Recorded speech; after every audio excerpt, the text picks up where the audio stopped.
दोस्तों पुलिस के गिरफ्त में ये जो खूबसूरत लड़की आपको नजर आ रही है, ये लड़की जितनी ज्यादा खूबसूरत है उससे कई गुना ज्यादा खतरनाक है।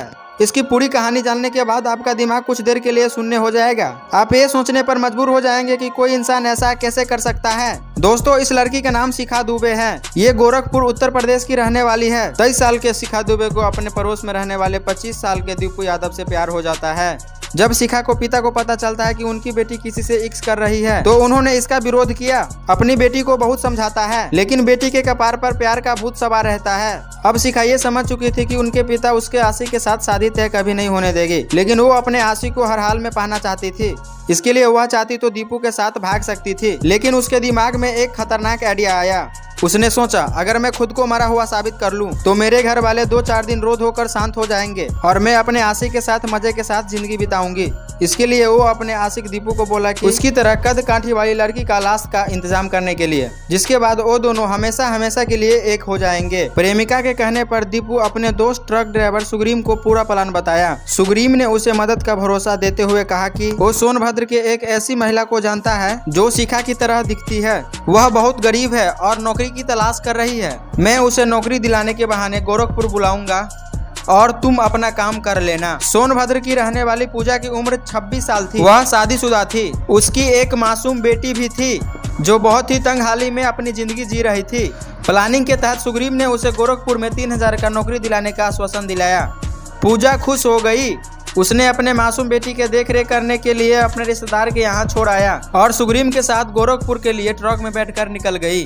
जैसे ही ट्रक सुनसान जंगल में पहुंचा तो सुग्रीव ने ट्रक को साइड में खड़ा कर दिया। वहाँ पहले से ही दीपू और शिखा मौजूद थे। शिखा अपने घर से खरीदारी करने के बहाने निकली थी। वो अपने साथ नए कपड़े, नए चप्पल सब साथ लाई थी। पूजा कुछ समझ पाती उससे पहले ही दीपू और सुग्रीव ने उसे गला दबाकर हत्या कर दी। इस काम में पैसों के लिए ट्रक का कंडक्टर भी साथ दिया। फिर ये लोग शेरियो नहर कॉलोनी में बिस्कुट फैक्ट्री के पास नाले में पूजा के लाश को फेंककर वहां से चले गए। दूसरे दिन पुलिस को एक इलाके के नाले में एक लाश मिली। पुलिस ने राम प्रकाश दुबे को बुलाया और लाश पहचानने के लिए कहा। लाश का चेहरा पूरी तरह से साथ लाई थी। पूजा कुछ समझ पाती उससे पहले ही दीपू और सुग्रीव ने उसे गला दबाकर हत्या कर दी। इस काम में पैसों के लिए ट्रक का कंडक्टर भी साथ दिया। फिर ये लोग शेरियो नहर कॉलोनी में बिस्कुट फैक्ट्री के पास नाले में पूजा के लाश को फेंककर वहां से चले गए। दूसरे दिन पुलिस को एक इलाके के नाले में एक लाश मिली। पुलिस ने राम प्रकाश दुबे को बुलाया और लाश पहचानने के लिए कहा। लाश का चेहरा पूरी तरह से बिगड़ा हुआ था और उसे पहचानना बहुत ज्यादा मुश्किल था, लेकिन यह डेड बॉडी वही कपड़ा पहने थे जो शिखा ने घर से निकलते वक्त पहने थे।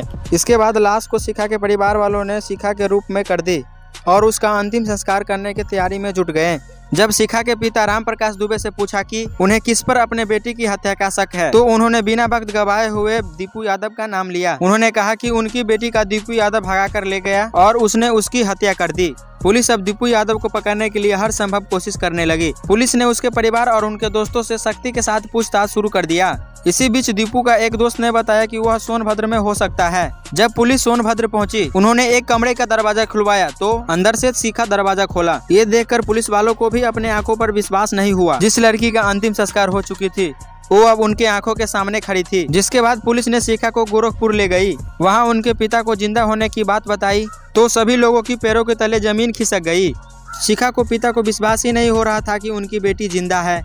उन्होंने ये कंफर्म करने के लिए उनके चेहरों पर हाथ फेरा तो उन्हें विश्वास हो गया कि यह उनकी बेटी शिखा ही है।